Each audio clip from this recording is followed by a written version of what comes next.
Hey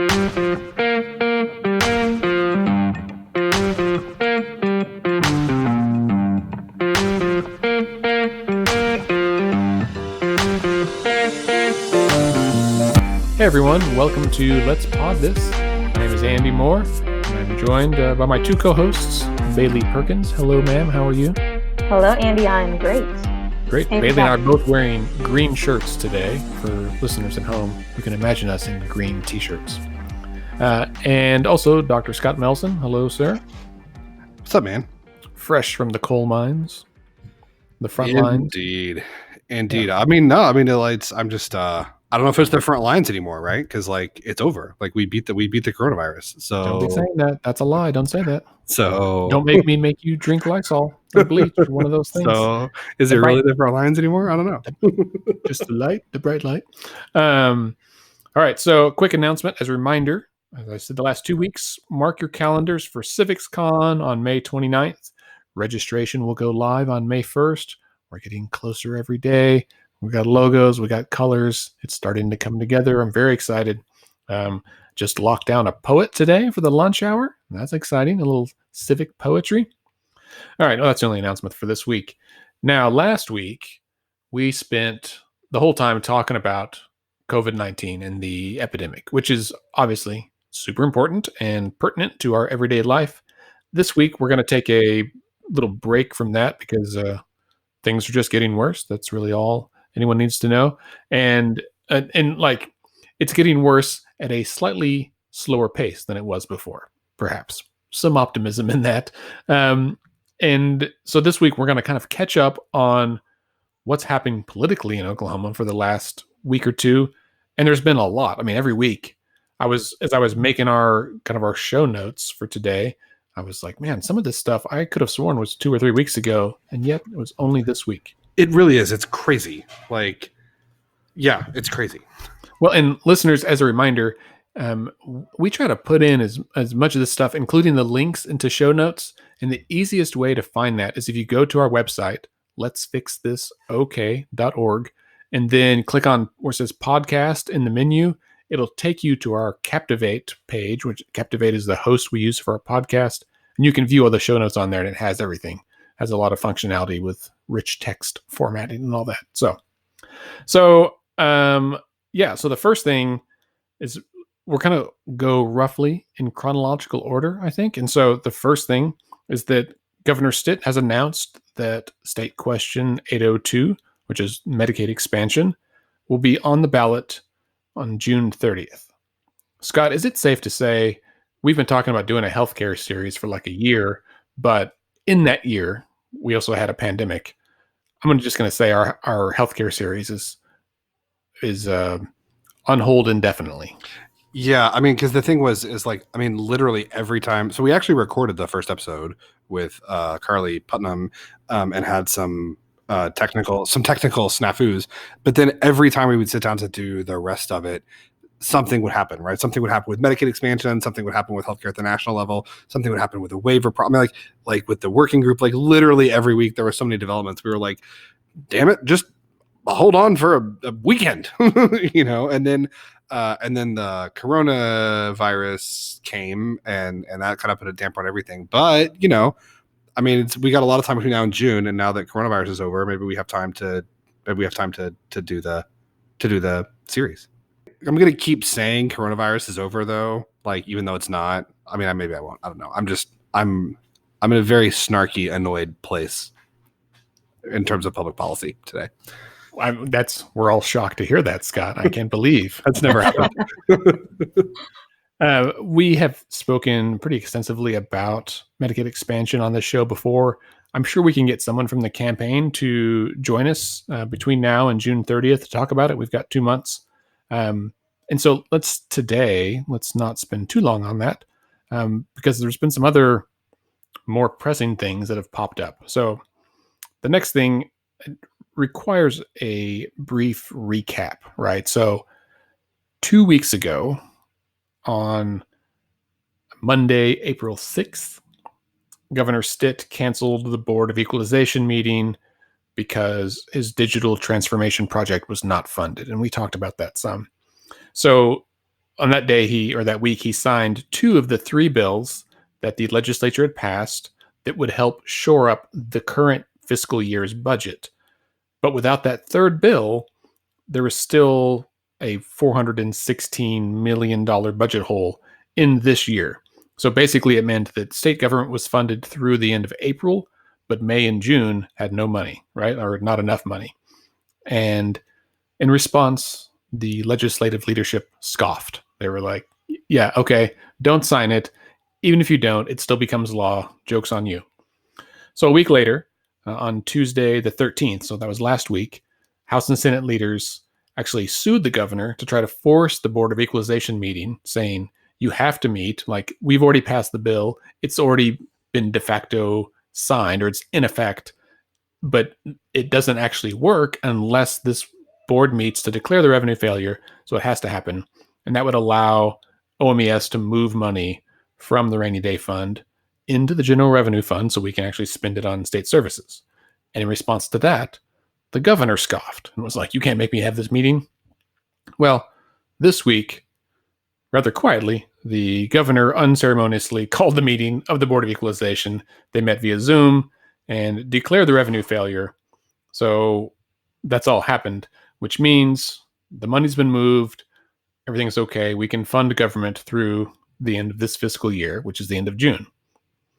Now, I think everyone agrees that next year is looking bad already, and we'll talk more about part of why.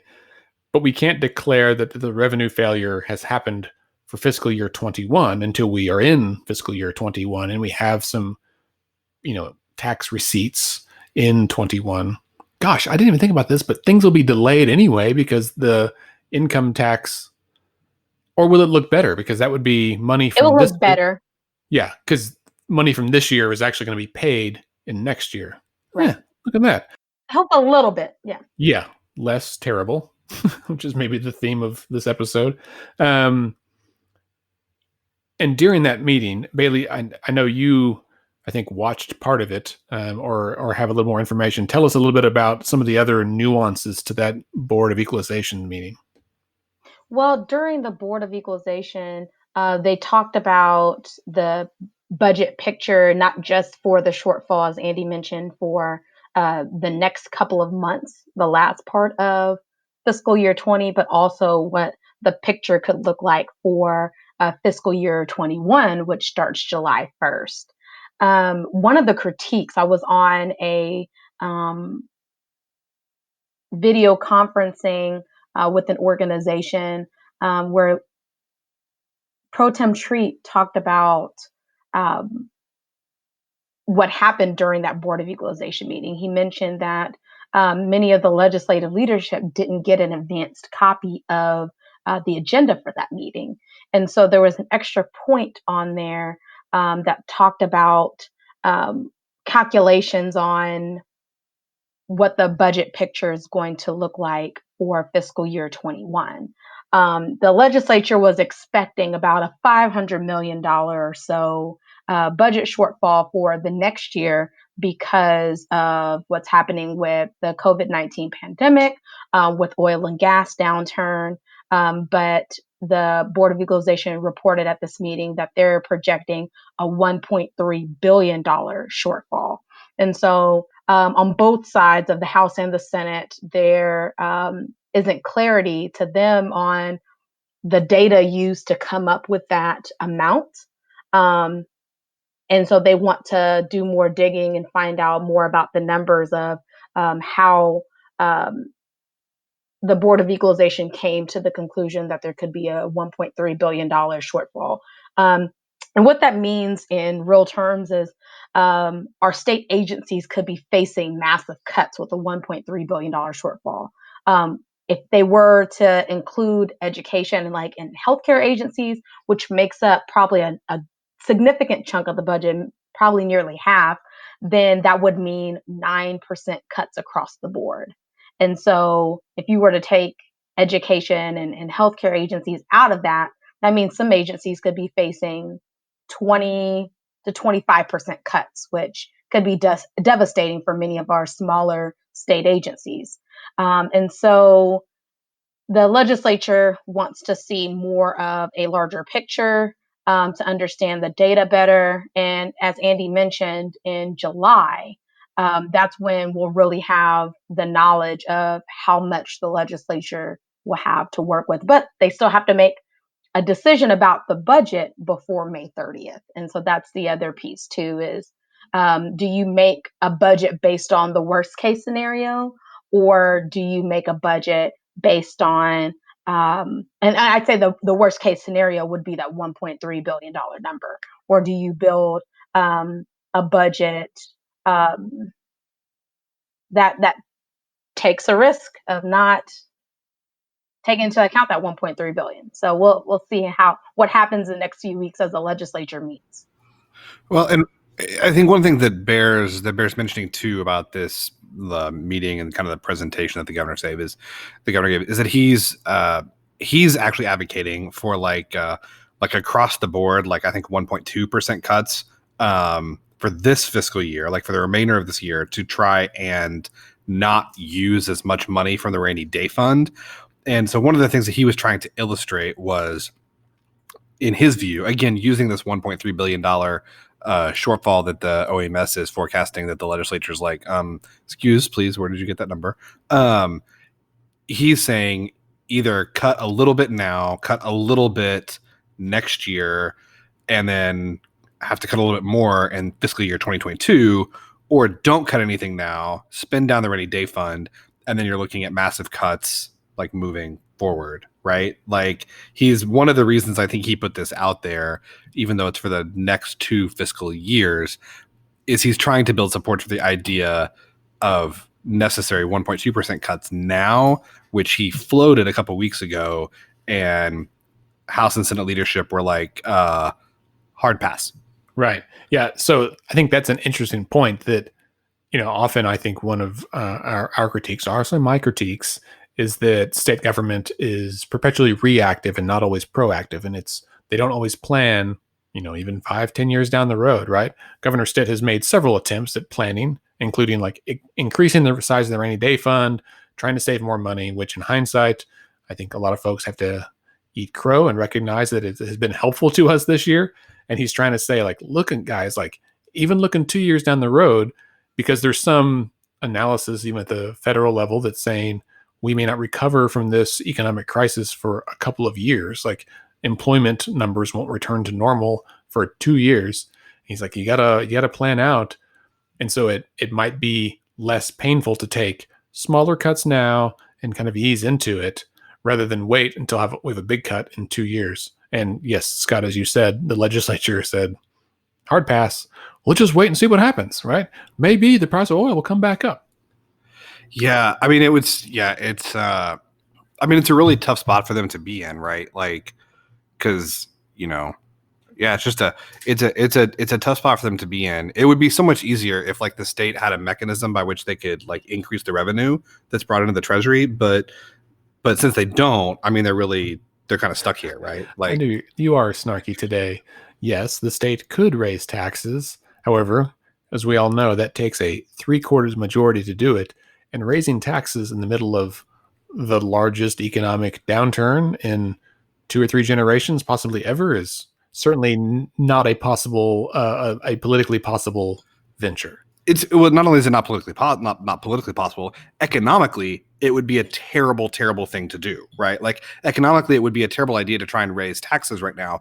But what I think this does illustrate, right, is when you do what Oklahoma has done, which is cut taxes and cut taxes and cut taxes and cut taxes constantly, right? Just to say that you did it, right? Just because tax rates are too high on principle, not based on anything real, right? Then what happens is, now in the middle of an economic crisis, that's a lever that the state doesn't have. What would be awesome is right now if the legislature could have an emergency session and pass an income tax cut for everybody in Oklahoma, right? We're going to pass a temporary 1 to 2 year tax cut to put money in people's pockets and try to provide some fiscal stimulus to restart this economy as things start to open back up. But our taxes are already so low because they cut them when times are good. We don't have that lever. So not only we're like this, like we're in a terrible situation fiscally because we've already cut taxes. We already pulled the fiscal stimulus lever when we didn't need it, right? And so that means that we can't pull that lever now. And it means that when the bottom falls out of the oil market, we don't have any money. And then we can't raise taxes to raise money because that would be economically preposterous in terms of policy in this kind of environment, right? So like, this is why like patting ourselves on the back for passing a tax cut just because we did it, because it's great to cut taxes, is like not good policy. Now, that doesn't mean that you should constantly have like the highest tax rate in the nation, right? But when taxes are already so low, you literally can't cut them anymore when you need to. And this is a time when you need to. Yeah. Yeah. It is, again, as I think I've reiterated in every episode, I sympathize with every policymaker in America right now, because you are stuck between making, two terrible decisions, right? Like and in many cases, the choice is between economy or health. And that's a terrible choice, right? Or it's between economy now or economy later, right? Like there's all these trade-offs that are not easy. Remember last year when the session was so peaceful and we had plenty of money and everyone got plenty of money and things went smoothly I wouldn't even through? say plenty of money. Well, that's true. Fair point, Bailey. But it was not as contentious as it had been before. This doesn't even include any dollars for Medicaid expansion. So once we implement it, whether it's through the governor's Sooner Care 2.0 or through the ballot measure, should it pass on June 30th, there's still going to be needed that pot of funds to be able to bring in that 90% federal matching dollars. So. Right. Yeah, that's exactly right. The cost of living for the state goes up just like it does for all of us. So we kind of touched on it a couple of times. So to move on through our agenda, this week also, the price of crude oil went negative. And that's never happened before. Scott and I were texting and it was like Bloomberg's tweets were like not him, but the Bloomberg, political finance stuff was like oil below $5. Oil below $3, below $1. And then I checked it 2 hours later. It was like, oh, it bottomed out at negative $37, which basically means there are ships full of oil, right, coming to the port, and they have to sell that oil to a refinery. The refinery's full. They don't want it because once they refine it, they got to go store it somewhere, and there's nowhere to store it. And so the producers who pumped the oil, put it on the ship in order to sell it, like basically had to pay the refineries. Like, listen, I will pay you to take this oil off my hands because otherwise my ship has just got to float here full of oil. And I guess like last week, the Saudis sent 7 times the usual amount of oil, like in one big push. So it has deflated the markets. Now, this was only the price of oil for the contracts that end at the end of May, right? So those contracts are kind of coming due. And basically the way that works is you can buy a contract for oil that says you have the right to sell X amount of oil at a certain date. But if it looks like no one's going to buy it, you want to get rid of that contract. So you got to sell that contract. So people are trying to cut their losses and sell it for, way less than they paid for it just to get it off their books. Also, so they're not caught receiving oil that they had bought through a financial instrument when there is like a tangible commodity backing that up. Yeah, it's I did some like research on this week and had some, talked to some friends that are in the business and family members, and because I was like, what is happening with oil markets? And what I learned from those conversations was that I, despite living in Oklahoma for 36 years, I have a lot to learn about the oil business. is what I took away from that. It's really complicated, and how these futures contracts work, and what exactly it means. And it doesn't, I saw a lot of people on Twitter that were like, just so everybody knows, the price of a barrel of oil is not minus $37.13. Like, it's specifically this futures contract that expired, that expired at the end of May. But May, yeah. Contracts in June are still like around $22 a barrel or something. Yeah, still low, but not great, but not right. negative. Not negative. Right. Yeah. So I think one of the things that Congresswoman Horn suggested was she was proposing an idea that the U.S. basically invests an additional $3 billion to buy some of that oil and put it into our strategic reserves, which are already full. But basically, it's like Similar to Governor Stitt's idea of expanding the rainy day fund, this is expanding the strategic oil reserve. I mean, we kind of all know that, well, I don't know if we know, but we suspect that at some point we might reach peak oil where there's no more oil to be produced, but we will still need it. And so having a storage of that might be advantageous. It also helps mitigate the ebb and flow of the oil markets. So I haven't read too much into her proposal, but at face value from the headline, it does make some sense. All right, well, speaking of financial news, let's move to the more local level. I haven't seen Tulsa's numbers, but I do know that Oklahoma City has basically declared a revenue failure, right, for the city, and announced across the board departmental cuts ranging from roughly 3% for like fire and police to 11% or a little over 11% for most other departments. Now, as a reminder to listeners, this is because cities are in Oklahoma are entirely funded, or 99% funded through sales tax. And what hasn't happened for the last month? Literally anything, right? So, maybe, we try to do curbside, food every now and then, but our sales as a whole are down considerably from what they would be in normal times. And that has led to really disastrous consequences for the city. And so they went ahead and did this. And I think they're trying to, absorb it as best they can. The city has some reserves as well. Bailey or Scott, do you guys know much else about this? Do you have anything to add? Well, I'll just say it's another reminder of what Scott mentioned about making sound tax policy decisions when times are good, because when we have our municipalities solely rely on sales tax, there's only so far up you can go. And Oklahoma has one of the highest sales tax rates in the nation already. So we've left our municipalities in a spot where they have no place else to go to get sources of revenue to take care of the things that we rely on. Like city government it's picking up our trash, it's our fire and police, it's water, all the things that we rely on a day-to-day basis. And so I hope this is another wake-up call, a reality check that we need to think about how do we diversify our revenue streams to make sure that we don't put municipalities in this position again in the future. Yeah, I think it's clear, and I know we said this before on the program probably multiple times, that, and I think policymakers say this, that Oklahoma needs broad tax reform, right? To like equalize how funds are distributed and make it a little more balanced. However, the prospect of doing that is such an enormous task that would like have ripples, and there's a lot of disagreement, right? The small towns are afraid the big towns are going to get too much money, and probably the reverse is also true. And how do you equitably, spread money from city level, county level, state level, all that stuff? Very complicated. It is true. Yeah. People who have more money don't want to pay higher taxes. Right. I don't know. No, I don't know anyone who wants to pay higher taxes, honestly.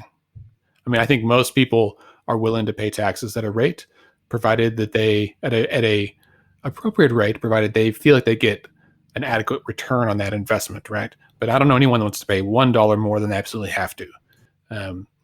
Now, if you feel like you're paying taxes and you're not getting enough value out of it, or there's value could be added, I can see where some folks would want to pay higher rates. All right, so let's shift back to the state level, I guess. Cruising on through the week. Man, this has really been, we're halfway through our list. This has been a hell of a week. So earlier this week, it was announced, the governor had a press conference that he assigned 2 new gaming contracts with 2 tribes, the Oto-Mizzou tribe and the Comanche tribe. Mm-hmm. And those gaming compacts include sports betting. There's another word for it, but that's essentially what it is, right? And they are not on reservation. So that's another difference with these 2 particular tribes and the compact that was drafted with the governor. Right. Yeah. So the kind of quick version is that both the legislature and the attorney general came out and said, nope, this is not legal, or it's not okay. It's not within the bounds of the law, and really pushed back hard. So again, we've seen the legislature kind of unified over this issue against the governor, and the attorney general, who had been representing the state in these compact negotiations for a while and pulled off, back earlier this year, is now publicly saying the governor's wrong on this deal. So I was reading into it, and this, I think, is a fascinating issue. So from what I read, both tribes, the Otos and the Comanches, operate several casinos, 5 and 4 respectively, around the state already. Some of them are up farther north, some are down south. Under these compacts, they would each be allowed to open up 3 more casinos. One of those casinos is on essentially Chickasaw land, I think, down in Love County, which is where WinStar is, right there on I-35. It's also where the new Tiger King Zoo is going to be. Oh, that's right. Thanks for that. Down there right behind the WinStar. That's right. So they would each open up 3 new casinos. The sports betting thing is like a clause that's apparently in the compact, but it obviously, that is not a legal type of gambling in Oklahoma. And so it's in there with the premise that, should the legislature approve sports bet, this would then be enacted and it would already be there.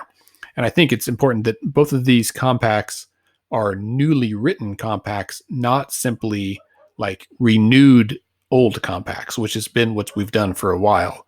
And so the actual rate that the tribes pay is lower than before, which, everyone talks about the rate. But, Scott and I think maybe even Bailey, and when she joined the show, we talked about this, that I had heard that the issue was not so much the rate, but it was some other aspects of the compact. And so I think this is really interesting. It pushes back against the status quo in some ways, right? It pushes back against the legislature. It pushes back against the bigger tribes, like the Big Five, right? As well as all the others that were kind of in that group with them. It pushes back on the AG, I guess. And so the next step is that these compacts have to get approval from the Bureau of Indian Affairs, which I guess they will get in the next 30 to 45 days is their expectation. And if or when they get approval from that, then they're in place. They have to get federal approval, but then they're good to go. Until someone sues after the Bureau of Indian Affairs approves them, and then it goes to the Supreme Court. Right, which is certainly possible. Well, I think that's what I mean, maybe I'm wrong, but I would think that's what's going to happen. The question, I think, would be who sues, right? Mm-hmm. And you'd think it'd be one of the other tribes, and this gets into legal stuff that I don't pretend to know. I think the question would be whether the other tribes have standing to sue. I don't know if the legislature would sue and say that this is usurping lawmaking power that is reserved to them. I don't know the answers to these questions, but there's no clarity on who has the power to do this either. So that would be the other basis of justification in some type of court proceeding would be does the governor have the sole authority to enter into this compact in the way that it was entered into?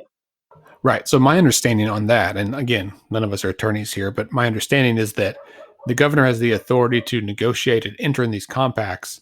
The piece that the legislature and I guess the AG seemed to take exception with was that inclusion, of sportsbook, because they're like, that's not legal. You can't include that. And he's like, it's only in there it's it will be enacted if you pass it. And I think, my view or perspective of the lay of the land is that I think a lot of folks expect sportsbook will be added at some point. It just hasn't happened yet, right? It's part of that list of things that we're progressing towards. And so this turns the heat up a little bit, and I'm sure the legislature doesn't appreciate that.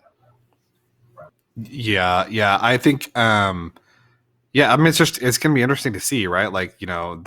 The tribes and the governor, I think, have really good, really smart lawyers, and they seem to think that they're on solid ground. But the other tribes and the attorney general's office also have lots of smart lawyers, and they seem to think that they're on solid ground. So we'll see what happens. But it was a very interesting.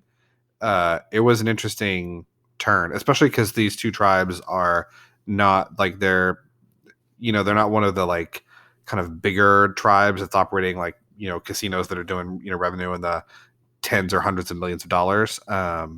So it's kind of a little bit of there's a little bit of a little guy against the big guy narrative here too, which is, those are always fun to watch. Yeah, I'm always a fan of the rooting for David versus the Goliath. I think, much like my grandfather, I always root for the underdog.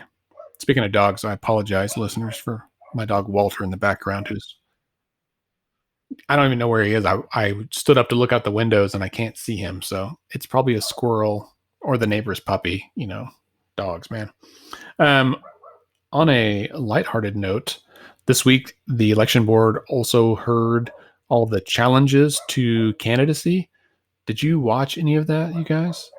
I read the non-doc articles Yeah. about what happened. Holy moly. But I wish I had watched it.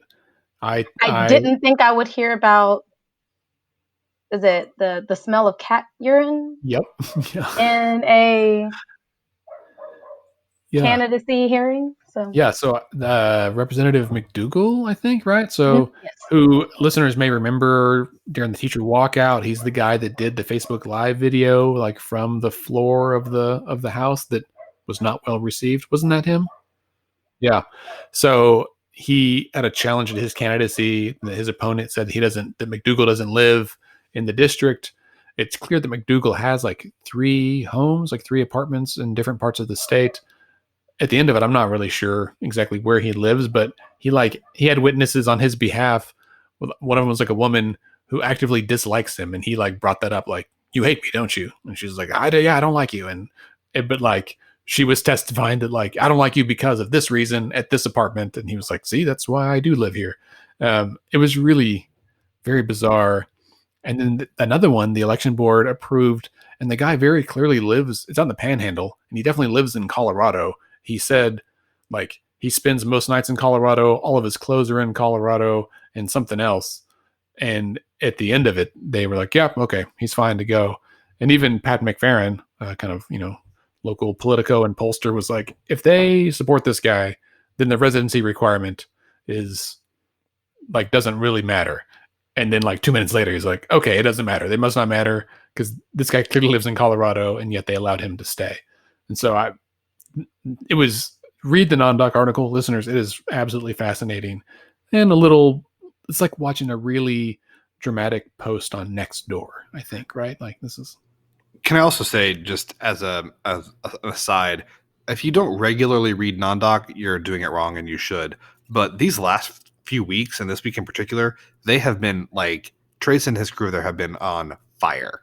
Yeah. Yeah, I texted Trace the other night just to say that, like, "Hey man, you're always good, but like, you've really been exceptional." I'm sure I imagine he's got like 6 screens with all these Zoom calls going on, where he's just listening to different committee meetings. But it was really interesting. I think it was when the governor said that Medicaid was on the ballot. He was like, "I had just finished up, was about to go home. Then we dropped that 802 is going to be on the ballot in June. It's 45 minutes later, and now I have 17 tabs open." Yeah, that's exactly right. Well, we talk about how the pandemic has changed the way that our economy is functioning, but it has also changed the way that journalists are doing their jobs. They're having to tune in virtually and call into things. And I'm sure it's taking up a whole lot of their time trying to keep up with everything going on, since they can't physically be in the spaces that they normally would be to get that intel to keep us informed of what's going on. So I definitely value them. I value the frontier. Even though Oklahoman has some great stuff too. And so our local media is doing a great job in this time, keeping us informed about what's going on. Yeah, it's been really sad as there's been cuts to the kind of more traditional media of the Oklahoman and some of those outfits, that we've seen the rise of these independent firms that has been really great. So kudos to all of those hardworking journalists. Going back to the election board yesterday, on Thursday, the Oklahoma League of Women Voters, as well as 2 just individuals, a nurse and a woman who is a cancer survivor, filed a legal action against the election board to try and force some changes to be made to the absentee voting process, right? Basically, they're trying to make voting by mail safer and easier and more accessible, while still maintaining the integrity and the security of our elections. And this is something, there's also like a coalition that's formed around this. Let's Fix This is a member of the coalition, along with a ton of other state or organizations in our state. You can go to letoklahoma.vote and see the list of organizations. It's like the Let the People Vote Coalition is kind of what we've called it. And earlier in the week, the coalition sent a letter to the election board asking the election secretary to make some changes to the instruction form that is included with all the absentee ballots. And because, if you've seen my emails that I've sent from Let's Fix This, I think there was a lot of kind of debate about whether or not the notary requirement is a law or a rule or what. And it is a law, but there are, just because you cite one piece, there's more story to it, right? And it seems pretty clear from the legal experts I've actually spoken with that while the notary requirement is a law, other places in the law have shown that the election board, election secretary, has the jurisdiction to kind of define how that's enforced, and the notarization isn't necessarily required of a notary public, right? It could be a self-notarization or attestation that you promise that this person, like yourself, you are the person you say you are, under penalty of perjury, right? It would still be a felony if you lied, which is basically the same thing as the notary. And so that's the point of this, is it would not require legislative action, in the opinion of the coalition. And these folks took it a step further, right? So they said, well, it's clear because he wrote back to our letter and said, no, you're wrong. It's the law. I can't change it. Pro Tem Treat said they're talking about it. I saw today that the state of Kentucky made some pretty sweeping changes to their election stuff. They have a primary on June 23rd. And same thing, they said, okay, absentee ballots don't require notarization. Anybody can get one for any reason, which is already the case in Oklahoma. And so the Supreme Court will be hearing this next Wednesday. It's before a referee. So both sides will hear it next Wednesday. So hopefully we'll have a response pretty quick, because they got to start printing those absentee ballots next week. It also bears mentioning, too, that not everyone who submits an absentee ballot is required to have the signature of a notary, right? So we already accept ballots in Oklahoma every year that are absentee ballots that aren't notarized. That's a thing. It happens every election. It happens from military service members that are stationed overseas. It happens for government workers or other expats that live and work outside of the continental U.S. There's some other groups that are kind of excluded from the notary requirement. So this isn't a brand new thing. This would just say that no one needs the notary. Well, and to make the connection for our listeners, this is related to maintaining public health and safety of Oklahomans. There was a lot of attention on Wisconsin a couple of weeks ago when they had their primary election, and the news even reported that there were folks who became COVID-19 positive after going to the physical voting booth. And so it's an important conversation now to ensure that people don't have to choose between exercising their right to vote and maintaining their physical health and safety, since there's so many unknowns about COVID-19 that we're still figuring out.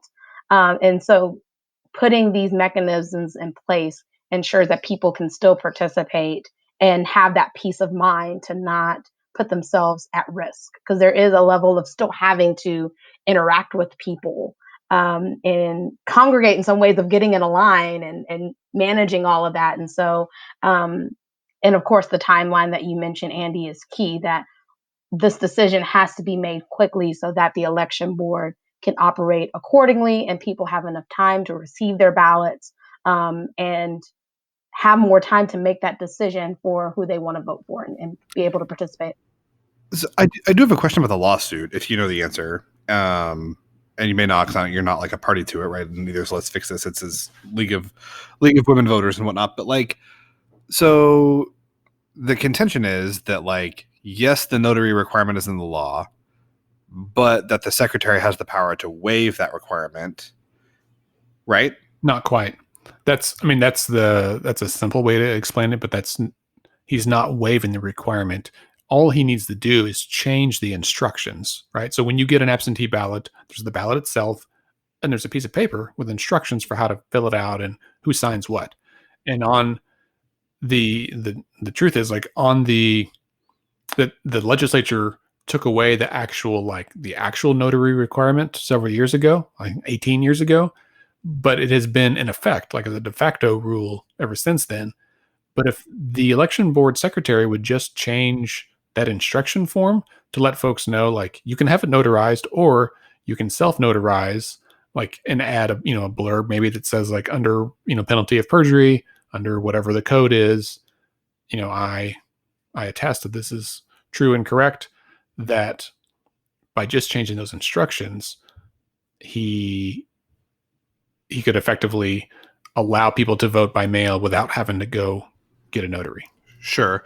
But it's within his purview to decide whether to do that or not, right? Like, are they wanting the court to say, you have to do this? Right? Because, like, it's his decision. Well, yeah. He says it's not his decision, though. But he says it's not his decision. He says it's not his decision. But even if the court says, no, it is your decision, he can also just be like, okay, I'm not doing that. Yeah. Well, yes and no. Right? Like, what's the, like, I guess I don't understand what the, like, legal mechanism is to, like, force him to do this. They filed a writ of mandamus, right? Which is basically an order from a court ordering the government official to officially, like, do their duty. So they would basically be telling him he has to do it. And if you go to the website, letoklahoma.vote, and you click on learn more, you can see the letter that the coalition sent on the 20th. And it says in there, because there was a statute enacted in 2002 that says, whenever under any law of Oklahoma or under any rule, order, or requirement, any matters required to be blah, blah, blah, blah. Basically, it's a sworn statement or affidavit. The matter may with like force and set effect be supported. Basically, it says anyone who signs an affidavit with this certain wording, it has the same effect as a notary. And so you could self-notarize. Yeah.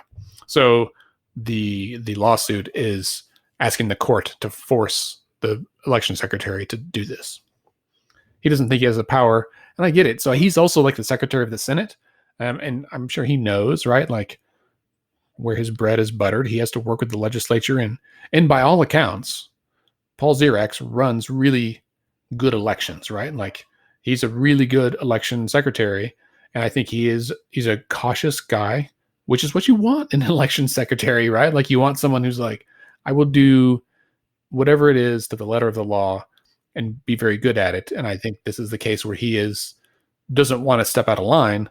And so I think maybe if it was me, I'm kind of that way too, right? Like, if it was me, if I was in his shoes and someone came to me and said, listen, we want you to do this. And I was like, I don't know that I can.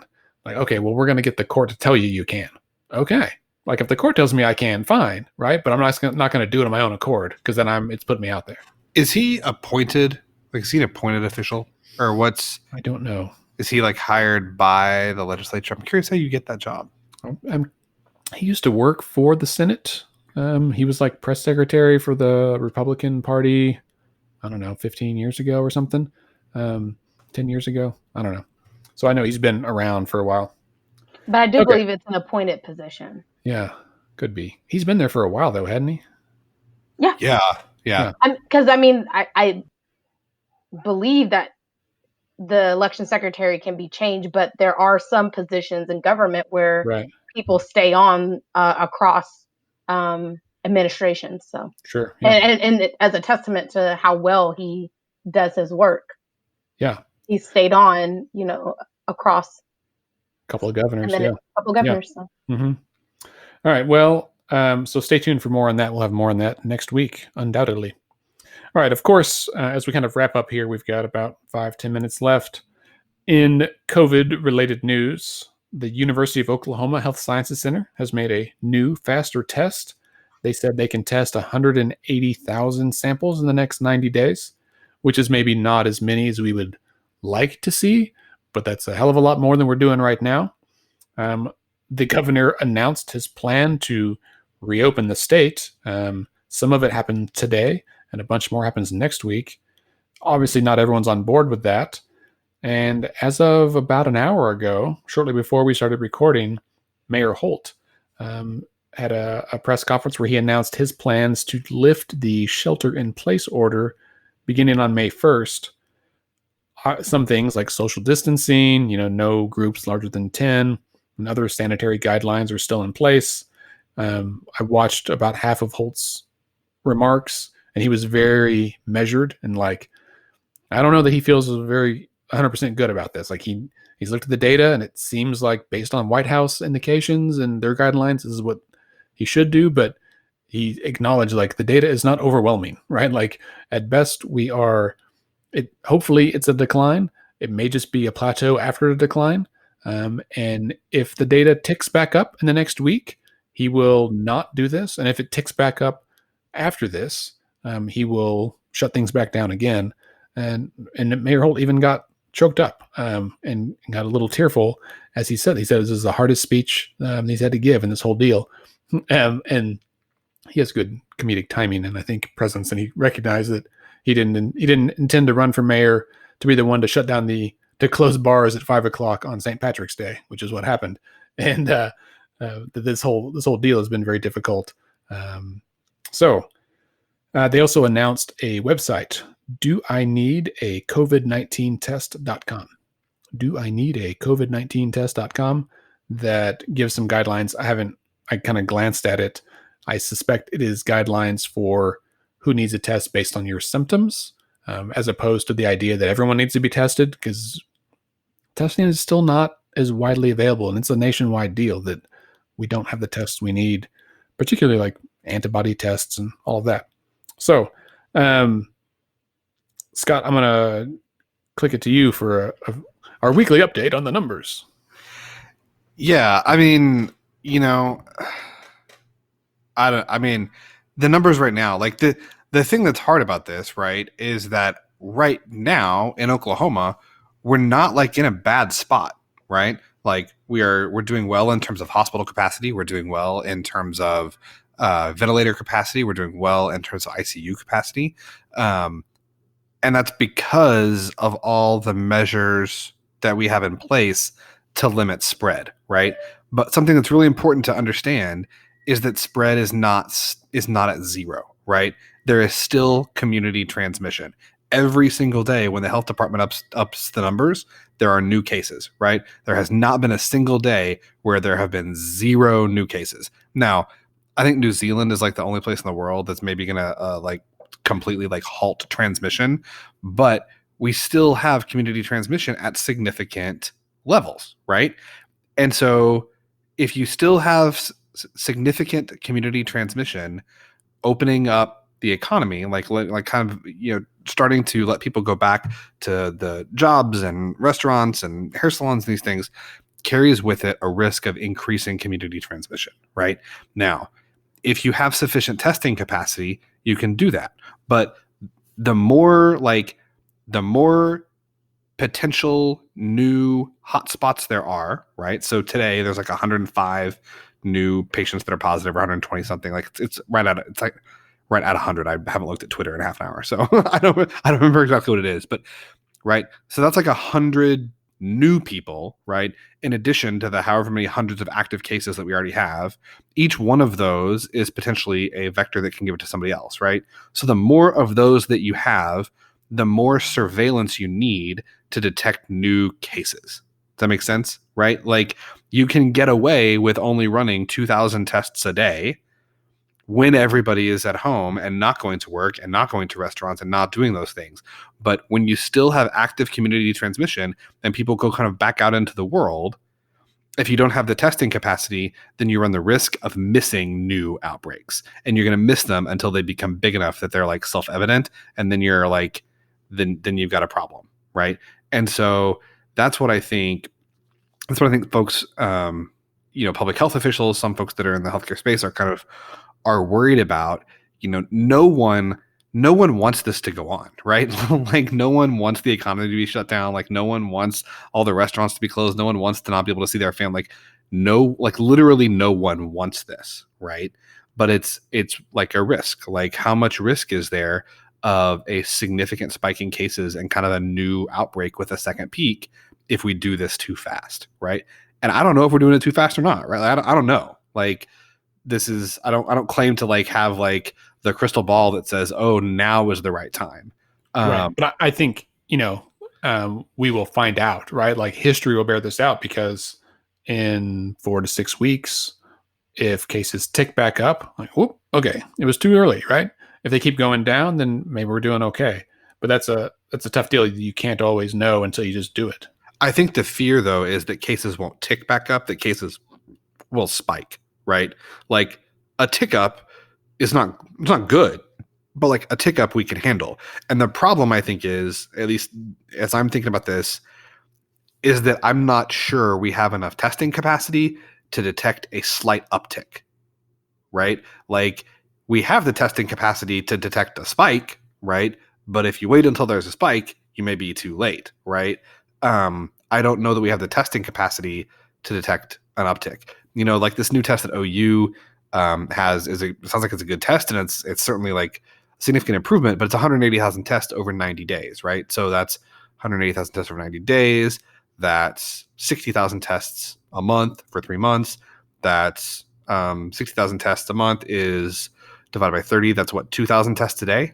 So that's taking the state capacity from 2,000 a day to 4,000 a day, which is good, right? Like that's better. But there are a lot of public health officials that say we need to be at like closer to 10, 12, 15,000 tests a day before we take some of these steps. And we're just not there yet. And that's not to say that we couldn't be there in another month, but we're just not yet. So we'll see what happens. Like I was joking earlier about, like we beat the coronavirus. I think it is incredibly important for people to understand that is not what this means, right? Yeah, that's not what like this. It is too soon to say that this is over. Well, and I think there's even realization from leaders, when elected leaders, those who are in agencies, others who are working on coronavirus, that there is potential that we may have to say, okay, everybody, we're going back to stay at home, like stay in place. And so it's definitely a risk for us to take these steps, but I think there is also acknowledgement that this thing could continue on, and that means we will be trying to beat coronavirus for even longer should these upticks happen, or these flares or whatever you want to call it. I mean, like everything else with this deal, this is uncharted territory where we have the best, we've got good data, we try to make good decisions, but we honestly don't know because we haven't been in this situation before. And so it's a tough deal. There are clearly bad ideas, like injecting yourself with Lysol or other household cleaners. But there are a lot of unknowns out there for what we should do, and that's a scary place to be. So this next week, as we look ahead, will be another eventful week, right? As we said, we'll hear about that League of Women Voters lawsuit. We will. I don't think we'll hear about the tribal gaming thing. That'll probably take several weeks. But the cities will be preparing for reopening on May 1st. And also in the legislature, the governor's Emergency Catastrophic Health Emergency Powers Act, CHEPA, we discussed a few episodes ago with Brian Jones, will expire, right? It was a 30-day approval from the legislature. And so what has to happen with that is that the governor would have to reissue it, and then the legislature would have to come back to reauthorize it. Bailey, do you think that's going to happen? I think it depends on what happens from here. There's so many unknowns. There wasn't a lot of things that the governor did during these 30 days using CHEPA. So I don't think it's likely that he would reinvoke it. But you never know. Something could happen next week that could lead the governor to feel the need to reissue that power. But if we're moving towards opening things up, then it doesn't seem like there is a case being built for the rationale to maintain that power.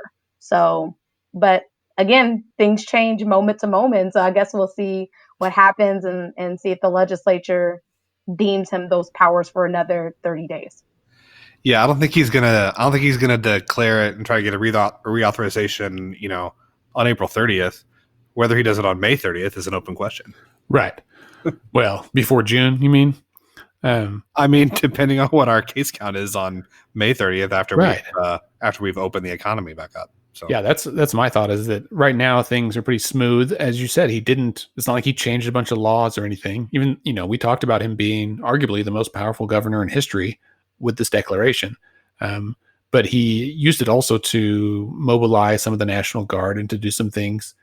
If things are smoothed out, he may not need that now, but yeah, we can check back in 30 days and let's see where we're at. Of course, in 30 days, it'll just be kind of the beginning of when things start looking bad. So we'll see. I think all of us have our fingers crossed that things are going to continue to get better as we move towards summertime and people will continue to social distance. I think, wearing our masks, all that jazz, as we just try to get through this for the next, however long it takes before we get a vaccine. All right. Well, that brings us to the end of the episode. Bailey, thank you for being here. Thank you. Scott, thank you, sir. It is always a delight. I don't like how you paused to think about that for a moment. No, I was pausing to unmute my microphone. Oh, okay, that makes more sense. I've been having to type and text and stuff and work on my other device whilst we've been podcasting, and so I've been intermittently muted to avoid the constant backdrop of clickety clack. On behalf of our listeners, I appreciate that. Yeah, well, I do what I can. Listeners, don't forget to subscribe and rate Let's Pod This, because that helps other people discover us and become better informed. Remember, you can connect with us on Twitter and Instagram at Let's Fix This OK. Scott is at SC Melson. Bailey is at Bailey M. Perkins. And I'm at Andy OKC. If you want to hit any of us up, you can also drop us an email at podcast@letsfixthisok.org. You can like our Facebook page and all that stuff. Everything is Let's Fix This OK. Just Google that and you'll find us somewhere. Can I say one last thing? Yes. Please, no one try to ingest any sort of Lysol or Clorox or other disinfectant cleaner into any body surface or orifice. Scott, he said he was being facetious. It's just saying to see what people would think. Got him. All right. If you go to our website, you can also make a donation, sign up to even sponsor an episode if that's an interest for you. And that'd be really cool. Our podcast is edited and produced by Scott, Bailey, and me. And we are a member of the Mostly Harmless Media Network. Our music is Rhino Funk by artist So Down. Let's Fix This is a nonpartisan, nonprofit organization who strives to educate and equip all Oklahomans to engage with the government. We encourage you to get involved any way you can, and remember, decisions are made by those who show up. Have a great week, everybody.